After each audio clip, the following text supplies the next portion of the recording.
Lugod na kupupugay ang nais magpaabot sa lahat ng kababayang nakikinig ng lungkod. Salamat sa kahiligan ni Vilma A. Malabuyo sa Laguna nag-email sa usaping itatampo. Dapat ba ulit dapat na babaeng manligaw? Yan ang paksang tatadtarin ng sagkala ng katwiran na kilala at masanyag sa tawag na balagkasan. Lumapit at makilahok sa tulaan ng mayalam. Ako'y isang binibining na kandang makitugon at sa paksang nakasalang malinaw ang aking hamon. Babae ay dapat na manligaw, pagkat ngayon ang lahat ay nagbabago sa paglipas ng panahon. Ako rin ay binibini, ngunit sa aking pagmumuni, babae at hindi dapat na manligaw pagkat mali. Ang babaeng Pilipina ay likas na mayubili. Di magaslaw, matahimik, magalang at mapagpipi. Malugod kong tinatanggap ang dalawang paraluman na kapwa marunong at biyasa sa bigkasan. Huwag na nating patagalin, umpisahan na ang ilaban. Unang itik ay ang dapat siya'y ating palakpakan.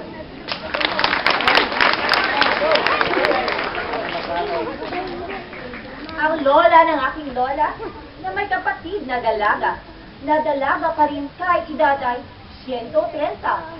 Bilang-bila naniligaw, ngunit mahal niya ay iba. Nasaksak ka na magtorpe, panay tingin lang sa kanya. Kung babae man namang iligaw at ang lalaki ang sasagot, malaya ang isa't isang tanggapin ang iloloob. Sa panahong makabago, may text, email, chat at eyeball.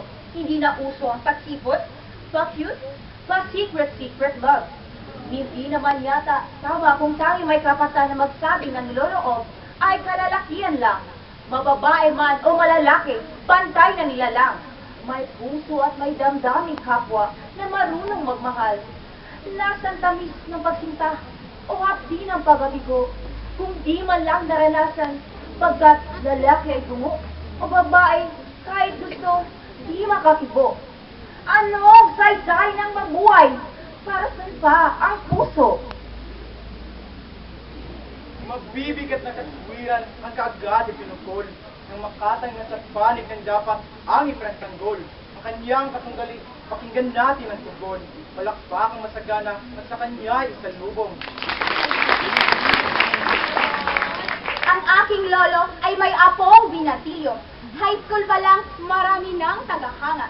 Isa rito ay kaklaseng agresibo. Nanligaw pa nga'y siya mismo. Nang mabuntis, di graduate, nag-iwan ng iskandalo. Makabago na nga tayo sa gamit at kasangkapan. Modernong teknolohiya, mas asensong kaisipan. Ngunit hindi nagbabago ang pundasyon nating moral. Ang ugali at karakter ay di bagay na material.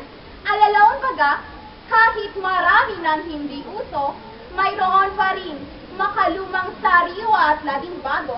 Kagaya ng panliligaw, kahit tayo ang may gusto, ang lalaki ang siyang dapat sumungkit ng ating oo. Ang binatang namuhunan ng tiyaga at paghihirap upang kamti ng pag-ibig ng dalagang nililiyag. Sa puso ay iingatan ang matagal na pinangarap. Kung magmahal siya'y lubos habang buhay at tapat. Mayroon tayong kasabihan, pagpatukan ang lumapit, sinong manok ang tatanggi, ito'y hulog na ng langit. Sa babaeng manliligaw, siguradong may sasabit. Ngunit dahil nasukso lang at di tunay ang pag-ibig. Hindi sa panlam, mainit na kaagad ang laban. Dalawang makatang magkaiba ang pananaw at katwiran. Sa susunod nilang hilig, sila'y aking kahayaan. Kaulanan natin silang muli ng masiglang palakpakan. Ang tangi kong masasabi sa estudyanteng nabangis, di masama ang manligaw, ang di tamay magpabutis. Hiling ko sa katunggali, huwag balitan ang topic. Huwag sana ang insultuhin ang utak ng nakikinig. Tinutukoy kong pagbabago tungkol sa nakagawian. Noong una, pawang mga lalaki ang nagpupulis, sikyo. Ngayon, may nurse na rin tayong baliktad ang kasarian.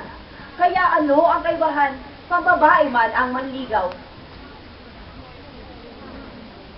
Palagay ng marami na ang babaeng nag-a-abroad at ito'y tanggap na nga ng bayang naghihikahos.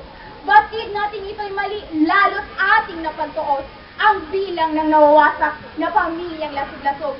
Ngunit aking ibabalik sa ligawan ng usapin, hindi dapat na babae ang magdapat ng paggiliw. May paraan tayo upang maglambing at magpapansin. Magpatita ng motibo, magparamdam, magpa-charming. May batas na itinakda ang dakilang kalikasan. Pagmasdan mo ang paligid, marami kang malalaman. Bubuyog ang lumalapit, bulaklak ang naghihintay. May bulaklak bang nadapo sa bubuyog na may nasal? Kung baliktad na ang mundo sa larangan ng pagsuyo, babae ang nanliligaw, lalaki ang inaamo. Dapat silang lalaki rin ay mag-make-up, magpalipo, paritoke ng katawan at mukha kay Dr. Bello. Halatang nagigipit ang katalong katugali. Dinadaan sa comedy ang katwirang mali-mali. Sa pag-ibig, lahat tayo ay may karapatan na pumili.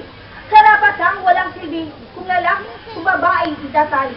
Babae nakatali sa makalumang tradisyon, hindi makaligaw, magayag ng ninanasa. Kayo anong silbi kung lalaki ang maligaw? Mas bisadong nako-corner ang katalong paraluman sa init na kulok, piling pinakatak ang labanan. Balagtasan, kagaya rin ng pag-ibig at ligawan, ay di dapat dinaraan sa santuhang apurahan. Ano nang sasabihin ng balanang makikita? Babayang nanliligaw, gabi-gabi pumaporma. Lunes kay June, Martes kay Bert, Merkulis kay George, etc. Sa lalaki, ito'y okay. Sa babae, ay susbarya. Baryang-barya, murang-mura ang tingin nga sa babae. Kapag masyadong desperado, makabingwit ng lalaki.